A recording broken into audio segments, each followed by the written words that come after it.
Hi, everybody, and welcome back to my episode of Unorganized Emily.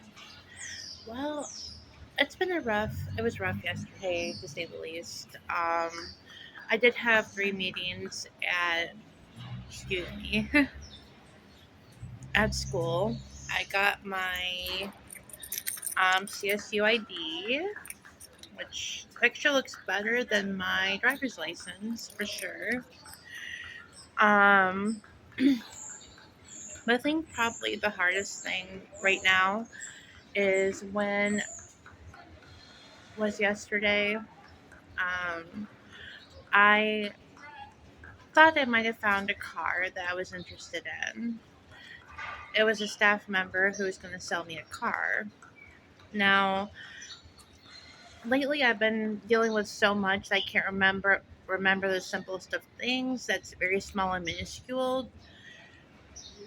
So one of the supervisors comes out to the front and uh, in front of half of the populace in the homeless shelter.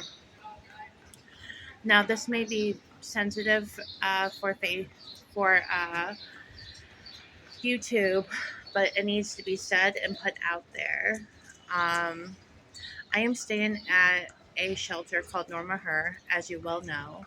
It is so infamous that all of Cleveland knows it, and so many cops come and go there. They should practically have their own spot living here. Anyways, I did not know what was I supposed to do. I'm still in shock right now, but I was wearing. It doesn't matter what the fuck I was wearing. You don't treat somebody like that. Um, the supervisor comes up to me and said, "What do you think you're doing?" Um, talking to this guy. Um, let's just call him mm, Bob. But anyways, I was talking to him and whoa, whoa, whoa. You were not supposed to be talking to the male staff members. I'm like, okay, you expect me to remember that when I got too much going on? And I don't even remember anybody telling me this in the intake. I don't care. You were told this. Were you the one that gave me the intake? No, I wasn't, but you were told this. Uh, were you there at my intake? She gets really uh, off putting with me and starts talking out of the ass, pretty much telling me that I should know this and to stop soliciting. I am mortified at this point. I said, "Are you calling me a prostitute?" Well, that's what it looks like. Are you trying to solicit your body? And this is out of we were. This was after that a donation came to us for outside food, like chips and stuff. Telling and out of like I said, half of the populace was out there telling, and she's screaming and voicing her opinion at me.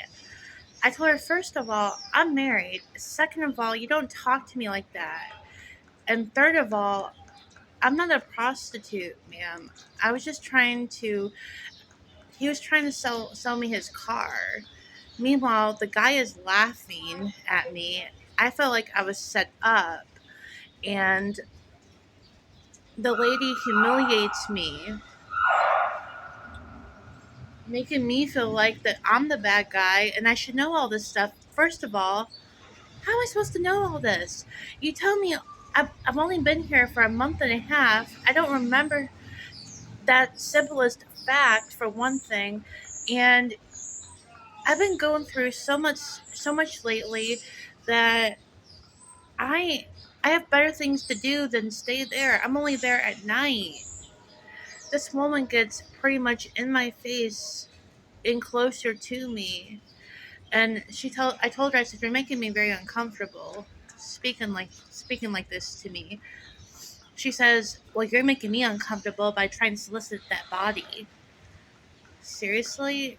You're talking to me like I'm trying to sell my body for sex, and I'm not. And I'm sorry if this gets flagged, YouTube. I just want this to be out there and known on how bad the shelter really is. And the fact that they have cameras to know that is that it's on camera, this lady pretty much accusing me of selling my body, which I wasn't. Um, is humiliating out of all of that. Let alone when I was out with some friends and in the courtyard, and some lady that got kicked out of the shelter snuck in through the gate that was wide open, and the staff member was not even paying attention. It was despicable. It was disgusting, and it was probably the worst experience of my life. And the fact of all of this, I can't even imagine how other people must feel. To each their own. Everybody's got has to make money, but I'm not one of those women, and I'm not going to judge someone when it's hard enough in this world. But you don't humiliate somebody that is married and staying at a shelter in a new city that is foreign and pretty much lived in a different country and is like a shark out of water, living in a foreign place that means nothing. Do you think I want to be here? I'd rather be with my husband. But I can't because we gotta stay here to get things all set for when our his green card processing is done.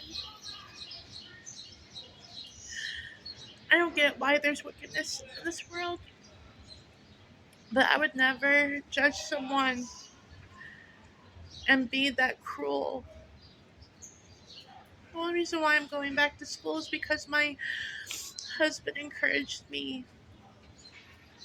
And out of the waiting process being going from 15 months to 9 months to 10 months, then to 9 months again, I just want to get out of Norma Her. And I'm just, at this point, having that reputation, and it's a false reputation at that. There's guys at the shelter that are not even supposed to be outside of the shelter, not even supposed to be in the radius of the shelter. This is a women's shelter. And you have a bunch of guys scattered around, making us all uncomfortable, and me especially. It's rough, and it's not getting any better. It's getting worse. But I have to put on a brave face. I gotta do what I gotta do, and I'm sorry about this. Hold on. Sorry, I'm doing my live recording, but I'm doing my recording at a bus stop, and that was just a really loud ambulance and police cruiser going by. And I got there's a 5K, 10K run going on right now too. So you're going to be hearing a lot of stuff in the background. I just, I can't stand all this. And I had to share this with the world. And I hope that this does not get flagged or anything. But I will link in my title when this is posted. This may be graphic for some viewers. Thank you and have a great day. And I will try to have a good upbeat attitude. Please like and subscribe.